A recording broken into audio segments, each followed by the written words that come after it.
In this conversation about maternal and reproductive health, why is the S so silent? How is it that we're taking, and we're often complicit in taking, sex out of reproduction?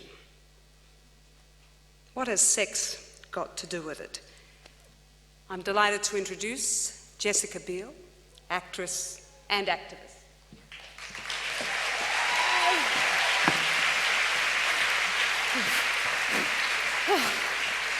Long walk. Oh my God! Oh, how are you? What are you doing here? Well, I just can't believe it. Me either. I mean, I'm clearly here to talk about vaginas, obviously. So, I'm sitting. We're sitting. You're coming. We're sitting. I'm coming.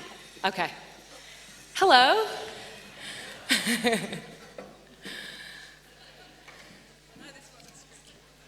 Well, we like to improvise around here. Why are you here?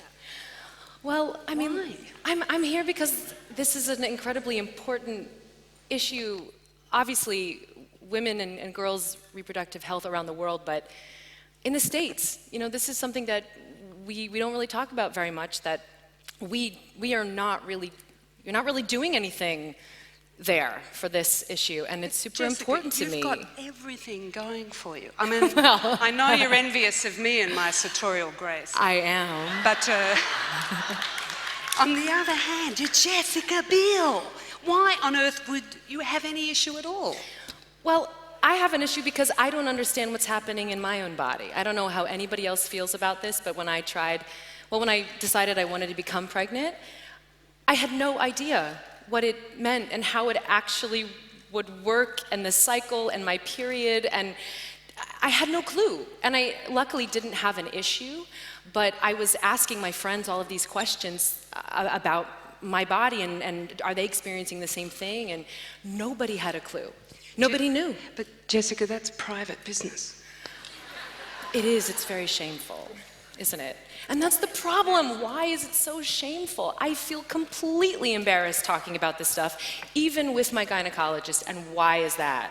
It makes no sense. So I am here because I want to pull the stigmas off female reproductive everything.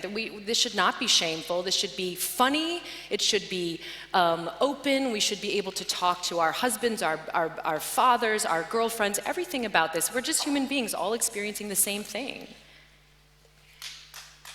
I think that's worthy of a fantastic That's just my opinion. celebration. Is there a challenge that you would like to put to us and a commitment that you will make to us? Well, the commitment that I'm making with my partners, Women Care Global, is that we are going to continue to be outputting disruptive, provocative, funny, self-deprecating content. We are going to be all over social media and all over the internet with that, talking about these things, talking about stuff that nobody wants to talk about or that you feel embarrassed to talk about. I'm going to continue to do that way more in my own personal life and on social media. And I guess what I want to ask everyone is to, you know, get educated. That's what we want to do here. It's education is what's going to give every woman and girl all over the world an option to make the right decision for themselves about their own bodies and when and if they want to have a family, so they don't have to do it too soon. And that's what I want, is get educated. Please watch our videos, make your own videos, talk about it. Just open up the lines of communication and dialogue, and let's laugh about this crazy stuff that happens to our bodies on a monthly basis. Thank you so very much. The wonderful, Thank you. extraordinary example of Jessica Biel. Thank you. Thank you very much. Thanks, That was Kate. gorgeous. Do I take this Yeah, back I'm with gonna me? take I'm going to take this. I'm Is going it all right? to just Yeah. drag it. I'm gonna go.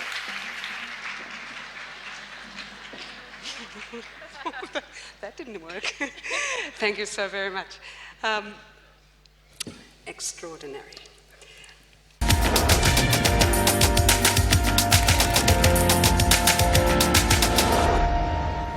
Hello and welcome. I'm Andrea Sankey, and we're at the Women Deliver Conference in Copenhagen, where thousands of people have gathered to discuss how to best improve the welfare of women and girls around the world. And in the studio, I have with me the brains behind a bold new initiative tackling taboos such as sex, menstruation, and teenage pregnancy.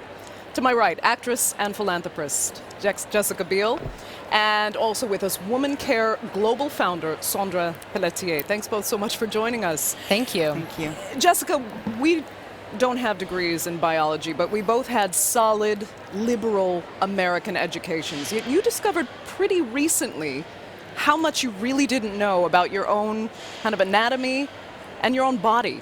How did that happen?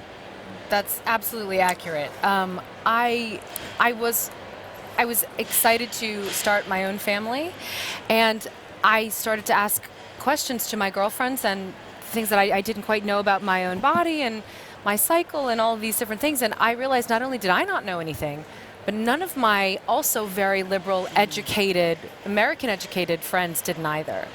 And it was such a shock to me, and I felt so kind of ashamed and embarrassed about this fact that I really did not understand, and no one had really taken the time to talk to me about it and explain what it is that actually happens to your body. And I realized, wow, there's a gap here that we're missing. Right. And I'm the product of that, and I think a lot of other women in the United States are probably experiencing the same thing. And that's sort of how Sandra and I got connected, because Women Care Global is working all over the world.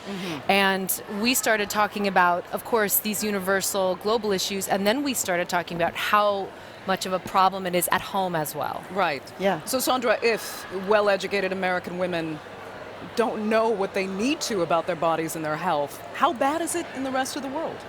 Well, I have to be honest, it's incredibly bad. I mean, you have to look, 225 million women still have an unmet need for contraception, and half of all pregnancies are unplanned all over the world. But what was shocking is that when you look all over the world, girls and women are the same when it comes to not understanding their bodies. And when Jessica and I started talking to say, look, education is really the key, but how are we going to do it in a way that will open up the ears of girls? You know, how can we capture them at the right moments when they can really make different choices throughout their whole life? And that's why we decided to choose humor and provocative humor on purpose. And Right. tell us how you went about that. Choosing humor to educate women and girls. I mean, I think it was a very natural, organic process, because we don't just want to reach young women, we want to reach men, we want to reach young boys, we want to talk to everybody, we want this conversation to be open. So how do we talk about it amongst ourselves? We're laughing at how silly it is that we don't know all these things, or how embarrassed we feel about, I don't know, whatever it is that happened to you that day. And the way that you feel confident is to laugh at it, and is to, really kind of bring it down to earth and say, hey, this happens to me too. Does it happen to you? Let's talk about it. Let's laugh about it. Let's take away the stigma, take And the away myths. the myths, the miseducation, the misinterpretations of all these things that we think we know. And humor really does break down the barriers. It And you does. started, the campaign is called "If You Don't Tell Them, Who Will?" What's the response been? Well, I can tell you, it has been so overwhelmingly positive from women and men and girls and educators. So people have written in with questions. They've told the most intimate personal stories. They've told humorous stories. But what we have found is that people want more. They still want more, and they want more of everything that, privately we talk about and we have fears about. But so far, knock on wood, even people that we thought would perceive this maybe in a negative way have said, you know what, it's time. We need to start talking about these things, and being provocative, being provocateurs, people have responded really well. Yeah. And what I find so funny is, even for Americans who'll blurt out even the most personal details of their lives in a room full of strangers, happily, the issue of menstruation, which is one issue you really do tackle, people still find it embarrassing. Tell us how important it is to break the taboos on that issue, not just in the United States, but especially in developing countries. So when girls says they start their menstruation, it's keeping them out of school. And when they're out of school, they're susceptible to have vulnerable things happen to them that change their life terribly for the worse. And so what really is the issue is that when we look all over the world, we want to be able to say, look, no topic should be off limits, that menstruation is a natural part of a girl's development, and we really want to be able to say, look, let's really be forceful and direct, but we want to give accurate information through humor. So it's not just about being so funny and let's laugh about it. Let's be funny, but let's make sure we cut to the chase and say, here's naturally what's going on in your body. It's okay. Don't be ashamed. We really want to stop the shame is really our underlying goal and our platform. So, because when girls are confident, they can change the world. And now, Jessica, have you been able to travel a little bit to see how women and girls respond outside the U.S.?